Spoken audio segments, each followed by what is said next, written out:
Baikonur, October the 4th, 1957, the Soviet Union placed the first satellite into orbit around the Earth. They called it Sputnik. Quiet beeping from outer space alarms the Western world, which fears that rockets used to launch a satellite could transport atomic bombs. 1961, the next warning bell. Yuri Gagarin becomes the first man in space. To Nikita Khrushchev, this demonstrates the superiority of communism. Khrushchev believed in the communism the same as the Christian believed in the heaven. He told that we can build most effective society. Nikita Khrushchev was born in 1894 into a poor peasant family in the Ukraine. His grandparents were serfs. A machinist, he joined the Communist Party in 1918. After his studies at the party academy, his career advanced quickly under Stalin. As Moscow's party secretary, Khrushchev made a name for himself overseeing the construction of the subway system, which was completed in record time. He participates in Stalinist terror and joins the heart of power, the Politburo of the Communist Party of the Soviet Union, the CPSU, in 1939.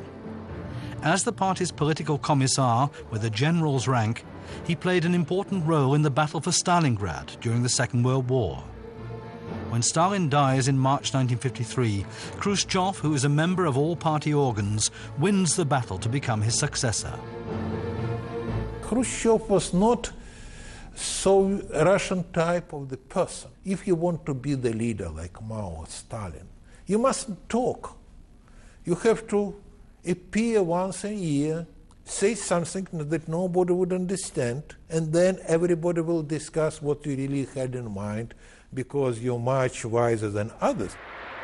At the 20th Party Congress in 1956, Khrushchev surprises everyone by denouncing Stalin's crimes. Hundreds of thousands of prisoners were rehabilitated and released from the Gulag archipelago. The second part of Khrushchev's revolution was his refusal to partake in the boundless exploitation of his own people. Stalin believed that the Soviet people should primarily produce and not consume. Consuming was considered bourgeois. Khrushchev legitimized consumption. Nikita Khrushchev wants to improve the general standard of living. He sees to it that production is increased in all segments. Everywhere, new fields are being cultivated for agricultural use. Khrushchev intends not only to meet American standards, but to exceed them. Communist corn is at least double the size of capitalist corn. He told the Americans in one of his speech, "You are ahead of us, you are more effective. We will learn everything from you, and then we'll be effective, and after that, or you will join us, or we'll say goodbye to you." Khrushchev was gifted by nature. He had a fantastic memory and could grasp what was going on very quickly. But Khrushchev was a good example of how absolute power absolutely corrupts a politician.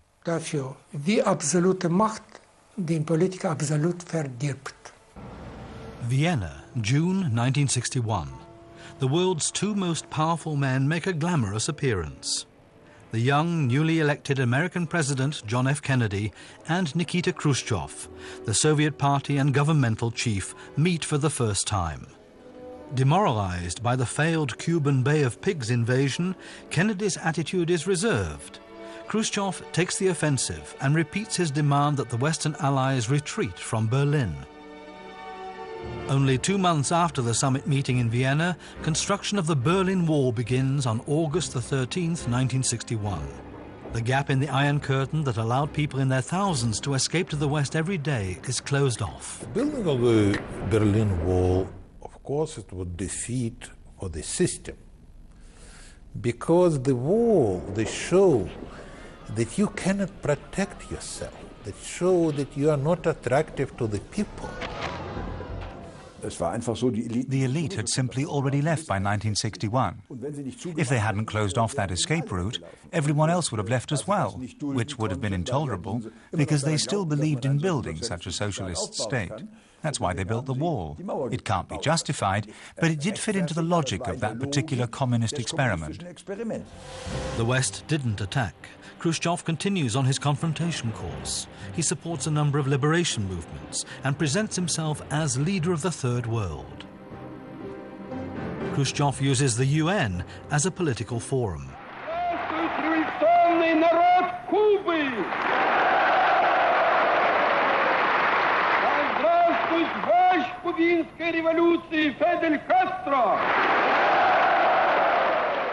The American boycott policy drives Cuba into the communist corner.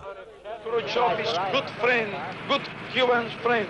Your leaders speak about aggression to Cuba. Khrushchev speak about defending Cuba. You to take our airplane. Khrushchev plane is our plane.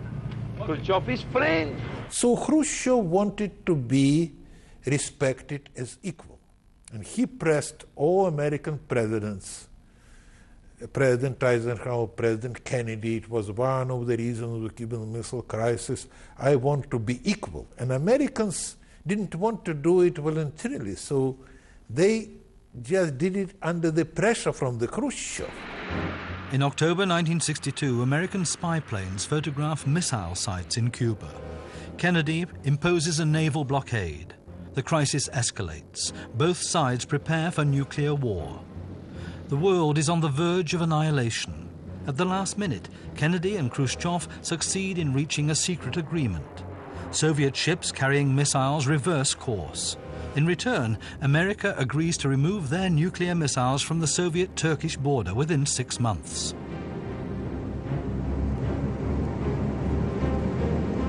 The dangerous silence between the two leaders is overcome by the installation of a telex line, the famous hotline. The world's most powerful figures are once again playing peaceful games. Here, Nikita Khrushchev plays badminton with the American Secretary of State, Dean Rusk. But the economic race with the West has failed. Khrushchev acknowledges that a centrally controlled economy is too unwieldy. His ambitious land reclamation projects were unsuccessful. After a series of crop failures, Khrushchev is forced to purchase wheat from the capitalist enemy. He lost face. I don't mean Khrushchev personally lost face, but the Soviet Union did. Many fellow party members in the so-called people's democracies felt the same, and I think it was one of the reasons he was deposed relatively easily. He started at that time the new round of reforms. He wanted to decentralize it and to give the most of the power to the directors and reduce their relations with the state only with paying taxes. It will be could be first step to the market economy. Engineers, factories in the Soviet Union, impossible. This idea of centralized planning, where we were supposed to plan things down to the last detail, was completely ludicrous. We were expected to become autonomous, and that wasn't possible. Add to that the incompetent party officials. We needed experts at that point. Trying to make plans when basic figures are in the tens of billions, how could anyone do that? Those who talked about far-reaching economic reform, not necessarily just privatization, but other things as well, and without which the Soviet economy would go bankrupt. And all this bureaucracy was against this because they understood that they would control this. And they wanted stability. Stability in their understanding that they will sit in their chair until they would die, what happened during. So they wanted him to be replaced. In honor of his 70th birthday in April 1964, Nikita Khrushchev is awarded the country's highest decoration, Hero of the Soviet Union. The decoration ceremony is carried out by Leonid Brezhnev, who is also concurrently planning an overthrow.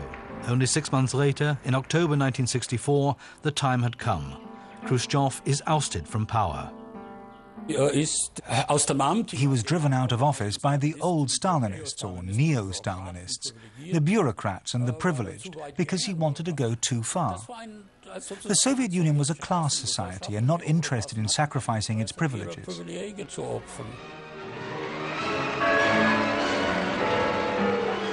Leonid Ilyich Brezhnev is the new strong leader. Born in 1906 in the Ukraine as the son of a steel worker, he completes the classic route to becoming a party official. After Khrushchev is overthrown, he becomes General Secretary of the Communist Party. Brezhnev rehabilitates Stalin and guarantees posts and privileges. His power is based on the party machine and the military. He rearms and expands the Soviet military presence in Africa and Asia.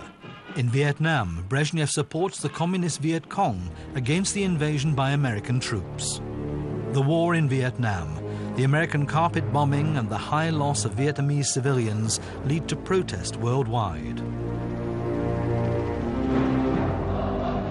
Ho Chi Minh, Che Guevara and Fidel Castro became symbols of the student protest against the Vietnam War and the capitalist system. They begin reading Marx and Engels and believe in a socialist future. They felt sympathetic to the cause of the Third World, but most of all had a yearning for change, movement, new experiences, new intellectual horizons. And that's why they didn't refer to Marxism, but to early Marxism, or the romantic conception of Marx. It was a phenomenon for me. I was young then. I couldn't quite understand how anyone living in West Berlin, only a few kilometers from the GDR, could still believe in Marxism or even communism.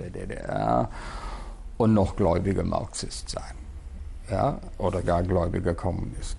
Am besten ist gekennzeichnet wird die 68. The 1968 student movement is best characterized by their own slogan, "Don't trust anyone over 30," which made it clear that this was a revolt against their parents' generation. They weren't communists. They were just plain foolish.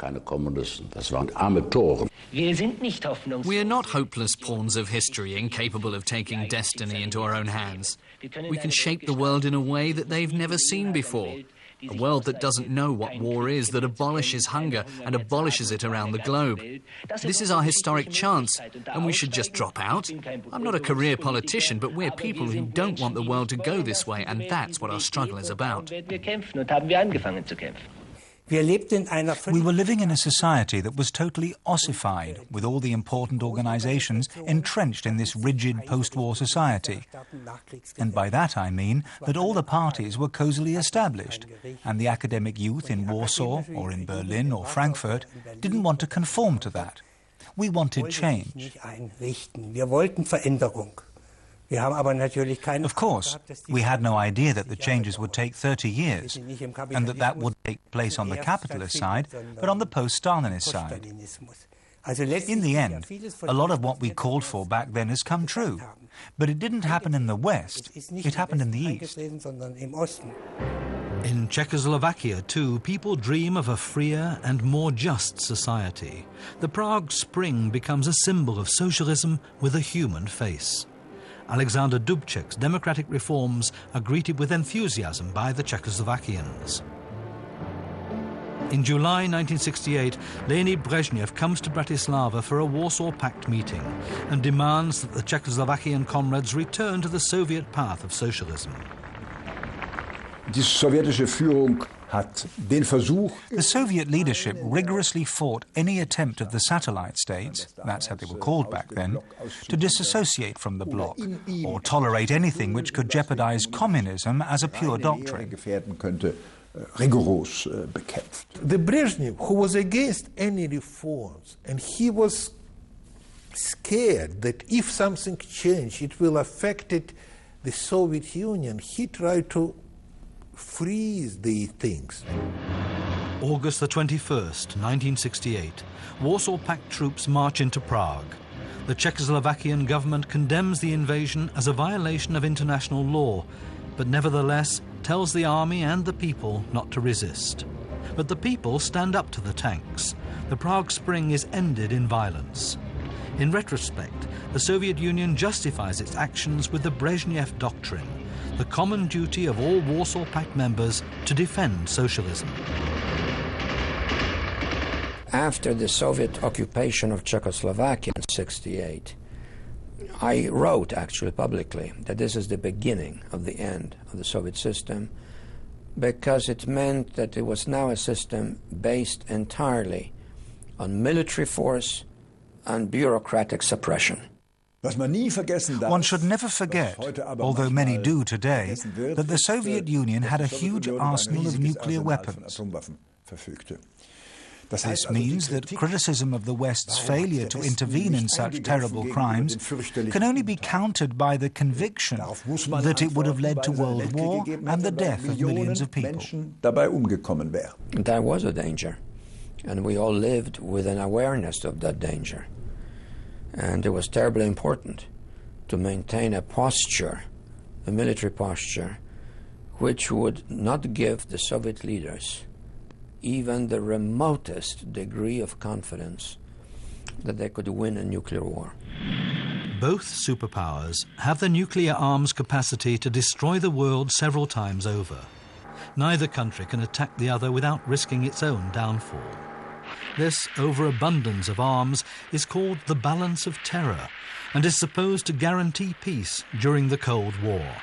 The greatest concentration of arms is in the two German states, the likely nuclear battlefield. The new German government under Willy Brandt explores possibilities of overcoming the confrontation of systems. Nehmen Sie die Wahl an. Ja, Herr Präsident, ich nehme die Wahl an.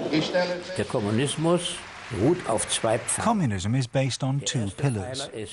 The first is military might, tanks and missiles. The second is ideology, the means to keep the whole thing from falling apart. Den ganzen Laden zusammenzuhalten. So if you want to do something about the Soviet system, you have to make sure that the first pillar is or will be no longer dangerous, meaning arms reduction, restriction, and arms elimination to reduce or eliminate the threat factor. Sodass der Bedrohungsfaktor reduziert oder ausgeschaltet wird. And the second factor, ideology, is something only the Social Democrats could take care of. So that was the hypothesis on which we operated. Wir im Einzelnen dann überlegt haben, wobei Willy gesagt But Willy Brandt said, you have to shut up about this. We can't let anyone on the outside know that we have this dimension in mind. Otherwise they'll say, they're crazy and out of their league. Das sind Verrückte, die übernehmen sich. Wenn man die berühmte Formel von Egon Bahr nimmt. If you take Egon Bahr's famous formula, change through moving closer, this also meant, or implied, the possibility of a certain convergence. Das heißt, in other words, a successful Prague Spring. Eine erfolgreiche Prager Frühling. That socialism would become more humane. Sozialismus and that capitalism would also become more humane. And I think this conception also encouraged people like Gorbachev because they also believed that in their own way. Ermuntert. Denn das glaubten sie auch auf ihre Weise. Das heißt auch in That means that Ostpolitik, for all its illusions, was also helpful in that it nourished Gorbachev's useful illusions. Diese nützliche Illusionen von Gorbachev. Ostpolitik also means coming together on a personal level. This is openly demonstrated in the summer of 1971. Leonid Brezhnev and Willy Brandt show themselves to the watching world on a relaxed boat trip on the Black Sea. Both sides pursue different interests. The Soviet Union wants the confirmation of the post-war boundaries. German negotiator Egon Bahr wants humanitarian concessions, especially for the people of the GDR. The Eastern Treaties are signed, a successful balance of interests, even across ideological boundaries. Die Ideologie war ein Punkt von After his talks with Brezhnev, Brandt realized that in terms of ideology, you know, basically they're cynics. Im Grunde sind das Zyniker. Also, sie glauben. They're no longer true believers. But of course, they use ideology as an instrument of power, domination and discipline. Und Disziplinierungsinstrument. In China, Mao Zedong enforces his personality cult. Mao's ambition makes China the Soviet Union's chief rival within the socialist bloc. Both sides accuse the other of betraying communism. At the river Ussuri on the Sino-Soviet border, the two socialist brother nations bear arms against each other. Mao and the Chinese thought that they're bigger, and really, with their fresh revolutionary blood, they have to be the leader on the communist world. And I will repeat, communism at the time was only label. It was the fighting who will be leader in the third world. While Mao's foreign policy was striving for the dominant role in the third world, the Chinese Communist Party challenged him. He mobilizes the people against the Communist Party functionaries. His economic reforms failed. Man muss es sich wie einen gigantischen Bürgerkrieg vorstellen. You must think of it as a gigantic civil war. Of course, there were one or two show trials, but basically it was a widespread civil war with many smaller, horrible massacres and many minor trials. Not comparable to the trials under Stalin, and in a certain respect even more brutal than what happened in Moscow. After Mao Zedong's death, another radical change occurs in China. Deng Xiaoping succeeds where Nikita Khrushchev failed after Stalin's death. By slowly introducing free enterprise zones, Deng is able to decentralize the economy on the model of the market economy. At the same time, the Communist Party holds on to its power. I once told Deng Xiaoping, half seriously and half in jest, "You call yourselves a communist party, but in reality, you're a party based on Confucius." We spoke English, and he said, "So what?" Meaning, he probably didn't really care. In Western Europe, too, the communists turn away from the Soviet Union as a model. The Communist Party of Italy, under Enrico Berlinguer, is especially firm in stating its commitment to parliamentary democracy. In some European societies, the communists naturally realized that they won't be successful if they are seen as fellow travelers or adjuncts of Moscow. And that's why they try to find a national direction that in a Western European society must naturally be different from the Soviet Empire. Well, it was important to become more autonomous, more independent, to have one zone vision of democracy and socialism, and it was an implicit refusal of the dogmas of the Soviet Union and of the so-called real socialism. France's communists under Georges Marchais continue to adhere to the dictatorship of the proletariat. The result, the French Communist Party becomes inconsequential. We were convinced that the only possible consequence of detachment from the Soviet Union was to join social democracy. Helsinki, August 1975. The Conference for Security and Cooperation in Europe, known by the abbreviation CSCE, this conference will change the world. Brezhnev has achieved a key post-1945 objective of Soviet foreign policy. All NATO member states recognize their post-war boundaries, at a price that seems not too high for him. One intention of the Ostpolitik and Entente policy, and certainly not the least significant, was to create in the East and for the East some space to breathe and a little freedom to debate. That was accomplished by the Helsinki Final Act. This weakened the systems because suddenly everyone approved this whole package of declarations and things which were actually against their nature. After years of preparation, 35 heads of state and government signed the CSCE Final Act. Its principle, recognition and security of borders in exchange for granting human rights. The treaty text must be printed in the newspapers of all signatory countries. This stipulation allows people everywhere to read the catalogue of rights that their countries had committed themselves to uphold.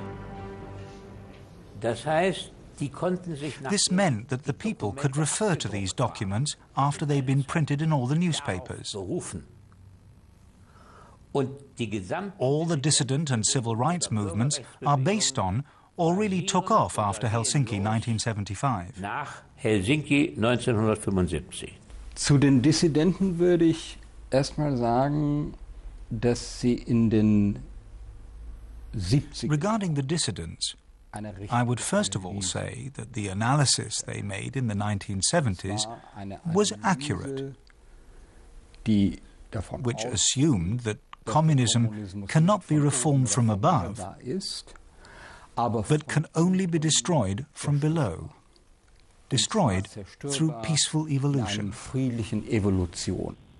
All over the East Bloc, people make lively use of the new rights granted to them in the Helsinki Final Act. In Czechoslovakia, a group of dissenters surrounding Jiří Hayek and Václav Havel signed the Charter 77, which makes their demands public. The reaction of communist powers that be is repression. The number of political prisoners rises. After Helsinki, the public observes very carefully how the state apparatus treats dissidents. Arrests and exile no longer go without notice, especially of internationally known civil rights activists. The KGB attempts to isolate the Nobel Prize-winning physicist Andrei Sakharov from the outside world. Author Alexander Solzhenitsyn is expelled from the Soviet Union. Public criticism of the system is not allowed under Brezhnev. Among themselves, Russians call this time the Leaden Years. But it was a time when even the average Russian enjoyed a certain modest wealth, able to enjoy such fruits of civilization as a refrigerator, radio, television, maybe even a car. But at the end of the Brezhnev period, the demise was hard not to notice. The system doesn't work if it no longer provides these modest luxury items. And then there is Afghanistan. Afghanistan, 1979. When the communist regime threatens to collapse, Soviet tanks once again roll in. The invasion of the Soviet army is condemned all over the world as an act of aggression. There's renewed confrontation between East and West. The enormous costs incurred by the war ruin the Soviet economy. The Americans under Carter began to develop about 12 new military technologies. And we reacted with our own programs. Then the healthcare budget was cut by 40%. Expenditures for culture, schools and so on by 30%. That's when the agony of society and the state began.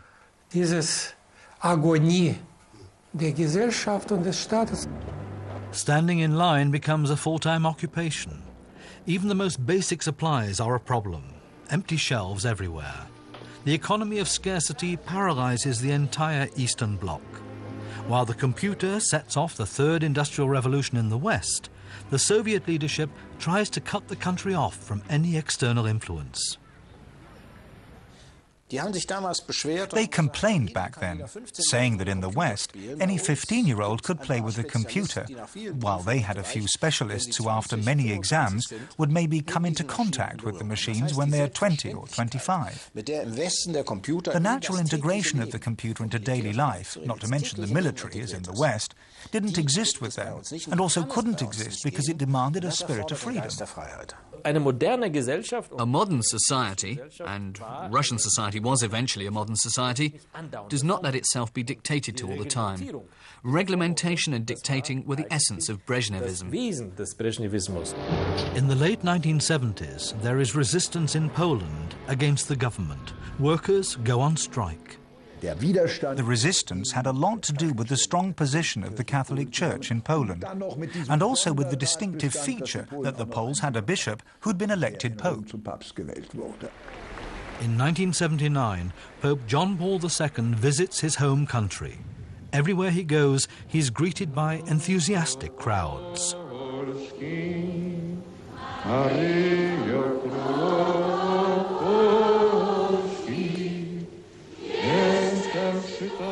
Ohne polnischer Papst No Polish Pope, no Gorbachev. No Velvet Revolution in 1989. To be sure, without the Pope and his visit to Poland in 1979, the shattering of the regime and the experience of solidarity that led to Solidarność wouldn't have happened.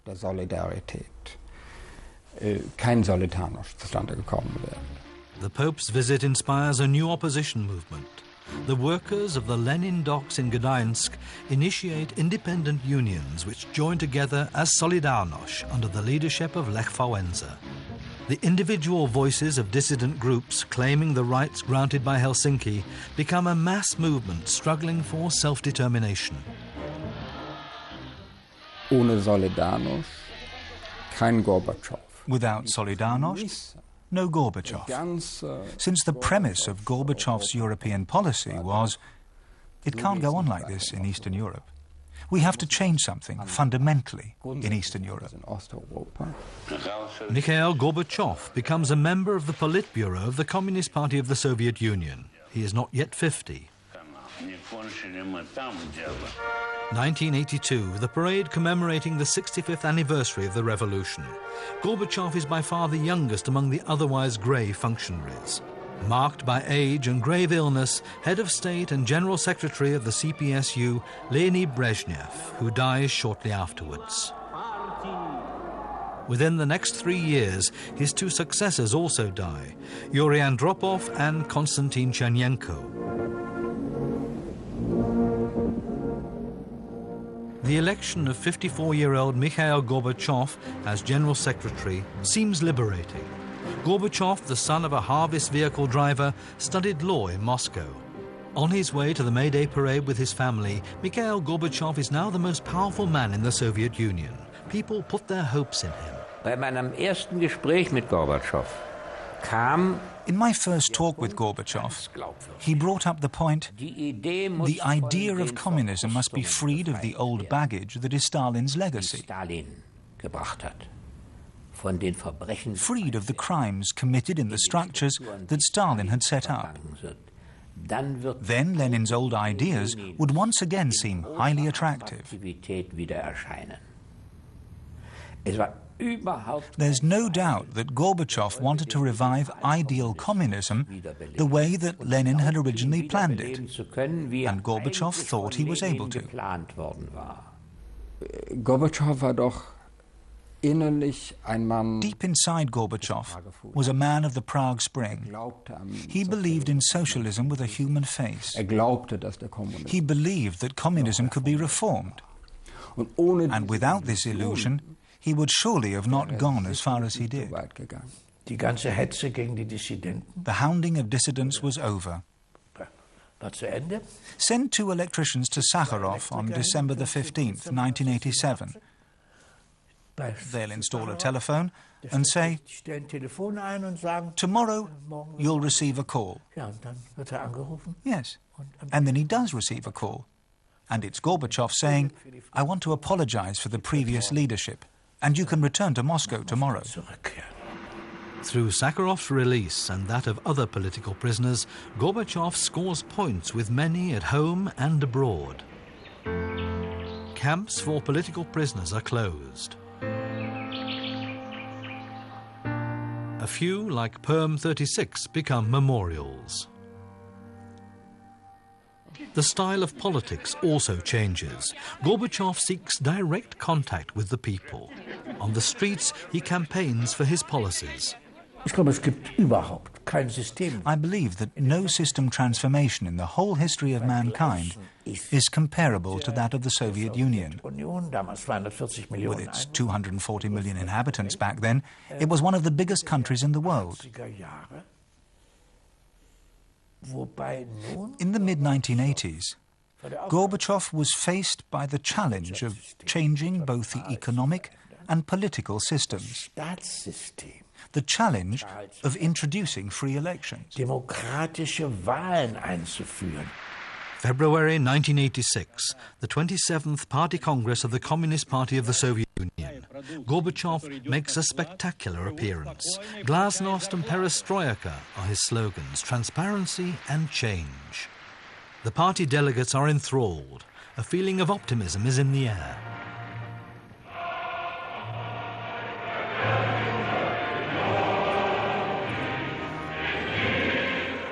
At that time, I think that Gorbachev was the best for us. He finished the Cold War. He reduced the nuclear threat to all the people. With his cooperation with very opposite person. It was the last Bolshevik in the 20th century, President Reagan, who wanted this, did the same, even he was really very ideologically motivated anti-communism. Was Reagan angeht, as for Reagan, he was a hardline anti-communist.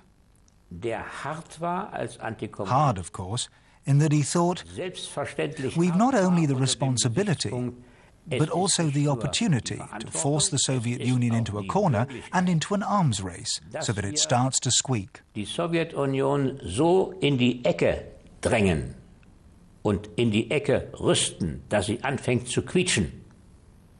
Das hat auch gemacht. And that's what he did. But he was smart enough to talk like a Cold War warrior, wie ein kalter Krieger zu reden und wie ein Entspannungspolitiker zu entscheiden. But to make decisions like a politician supporting Entente. Das heißt, Reykjavik was the turning point in relations between Washington and Moscow. In der Beziehung zwischen Washington und Moskau. Enthusiastically and quickly, Gorbachev advances his foreign policy. In 1986, there's a decisive meeting with US President Ronald Reagan in Reykjavik. One of the Soviet government's main problems is the murderous pressure by America to modernize. After years of the arms race, serious arms reduction talks begin. Reykjavik is just the beginning of Gorbachev's vigorous travel diplomacy. He's a virtuoso on the international stage, especially the UN. With a package of arms reduction proposals, he forces the US president's hand. But Mikhail Gorbachev is under pressure himself. He must clean up his government's budget by eliminating the crushing arms and war expenditures. Yeah, Afghanistan. Yes, Afghanistan. Since 1979, Soviet troops had been involved in an unjustifiable war of aggression by occupying Afghanistan. And there are Gorbachev's words that still echo today. Afghanistan is a bleeding wound, meaning that the Secretary-General is saying what my predecessors did basically betrayed the Soviet people and the idea of communism and led to a terrible defeat. Gorbachev said in 1988, enough with Afghanistan, the troops are coming home. Images of returning troops boost Gorbachev's reputation at home and abroad.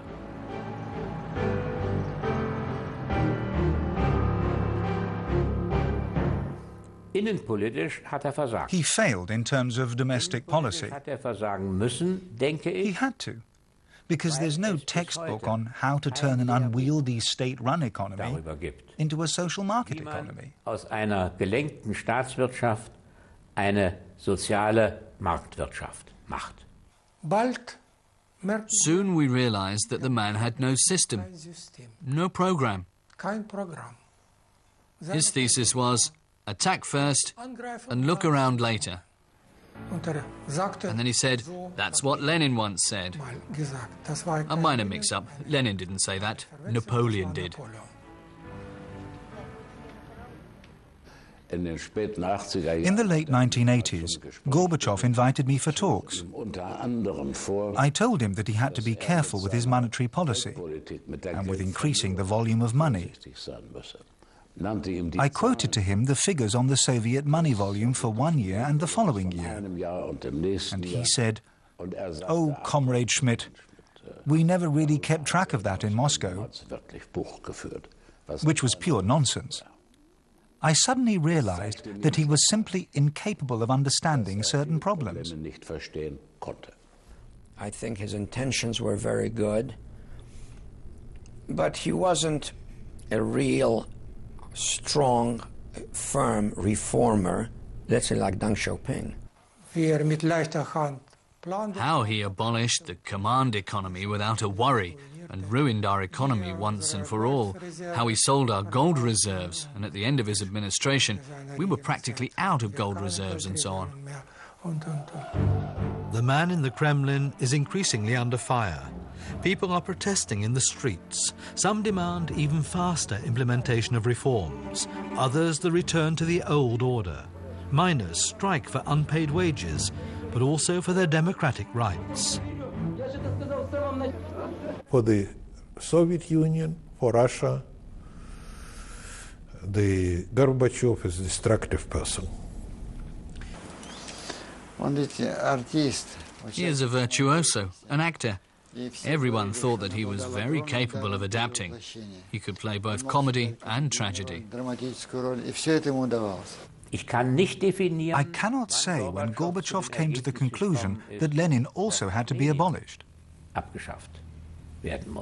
Gorbachev, as someone shaped by the KGB, believed what the KGB report said. Everyone was a smiling Soviet personality. Everyone believed in the Soviet ideal, and that nations are simply fairy tales. He really believed that. But the moment he meant democracy seriously, and he did mean it seriously, we need democracy like the air that we breathe. I read that myself in Moscow during Gorbachev's early years. He underestimated that democracy can also be very highly explosive in combination with nationalism. Wir brauchen Demokratie wie die Luft zum Atmen. We need democracy like the air that we breathe. Darauf habe ich zu Willi gesagt, hör mal. I said to Willi, listen, the old conflict is over. Not the dictatorship of the proletariat, but democracy like the air that we breathe.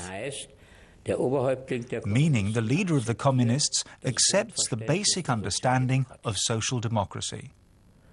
Das heißt auch Machtverlust. That also means losing power. And Willi replied, shut up. We don't want to give the boy more problems than he already has. In 1988, Gorbachev abandons the Brezhnev doctrine. This means the Soviet Union waives its prerogative to intervene in all socialist countries. A few months later, there are velvet revolutions in most East Bloc countries. Communist governments are toppled non-violently almost everywhere. It's the end of the Soviet Empire.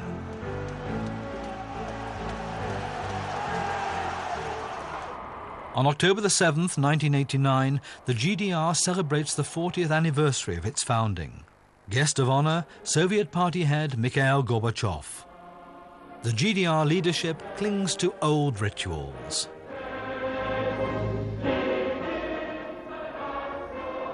But on the streets, protest is forming. Here too, Gorbachev is a beacon of hope.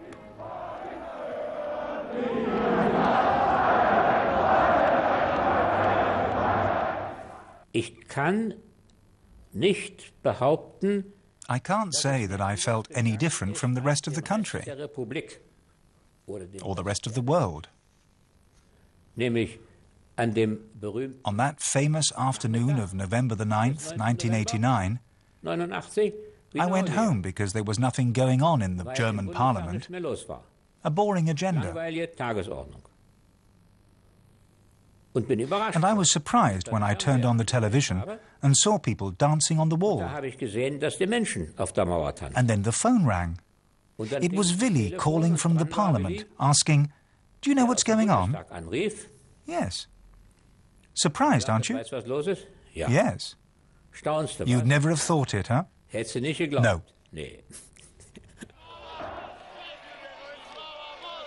A month later, the Berlin Wall falls. Gorbachev didn't want to give up his communist empire. He wasn't a traitor. Gorbachev was a communist. But he didn't have a real, effective concept to reform communism. That's why he was the besieged king who opened the gates for the enemy himself. You have to hand it to him. He was different from Peter the Great, different from Lenin, different from Stalin. He wasn't a ruthless person, and that's why Mikhail Gorbachev probably prevented millions of deaths. one should be grateful. A great statesman he wasn't. Dafür muss man ihm dankbar sein, aber ein großer Staatsmann war er nicht. I think our attitude towards Gorbachev was ambiguous. On the one hand, we fought him and tried to bring him to his senses, and on the other hand, we still believed in him. We paid a high price for that, especially our fatherland. Of course, he was not a great statesman. You cannot say that he is a great statesman who destroyed his own country. He is a tragic figure. But if you look in that period when the country and their mood come so close to the revolution, it's difficult to say who can make it different. The Russian state could remain powerful or omnipotent only as long as the population identified with the state and its values. As soon as the population turns away from these values or its own state, it collapses like a house of cards. That was the case in 1917, and it was the case in 1991. Moscow, August the 19th, 1991. Tanks roll through the streets. Members of the Secret Service and old communist functionaries attempt a coup against Gorbachev. Boris Yeltsin, the first freely elected president of Russia, calls the people to resistance. The coup fails. General Secretary Gorbachev has been saved, but it's Boris Yeltsin who now calls the shots. One day after the failed putsch, the Ukraine declares secession from the Soviet Union. The other republics follow. The Soviet Union is dissolving. Вот Борис Николаевич мне сейчас, когда уже мы встретились, он дал краткое изложение заседания Кабинета министров, но я его еще не читал.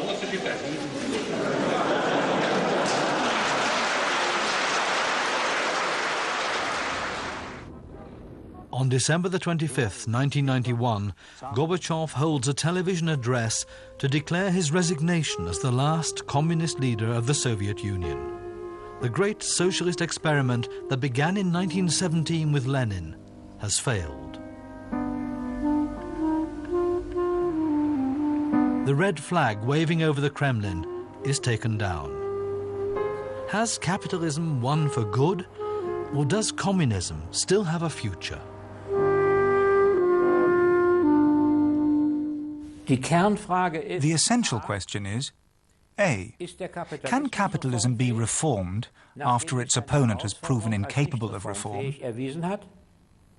And the second question is, considering the fact that we're in the middle of a development affecting all industrial societies, where machines need fewer and fewer people to produce more and more, how can we escape this situation without damaging or destroying the system?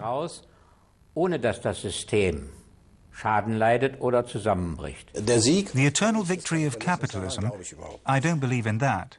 But I also don't believe that such an absurd, inhumane doctrine like communism will ever make a comeback.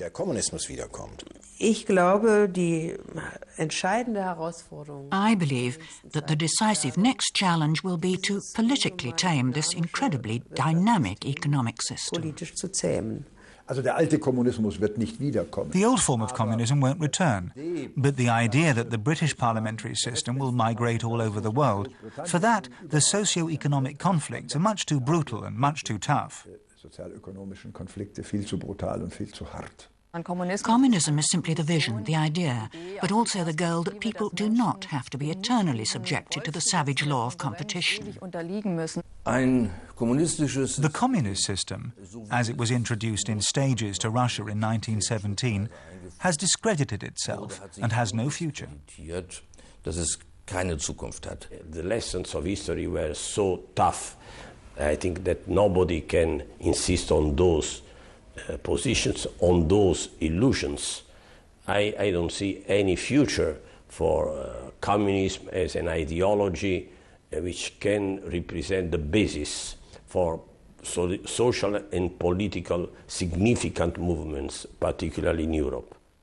But the idea of the equality of the people will exist in our soul all the time. The idea of equality didn't come from the communists, but from the French Revolution. That was over 200 years ago. The idea of equality will always fascinate people. But if they consider themselves communist because of that, that's another question entirely.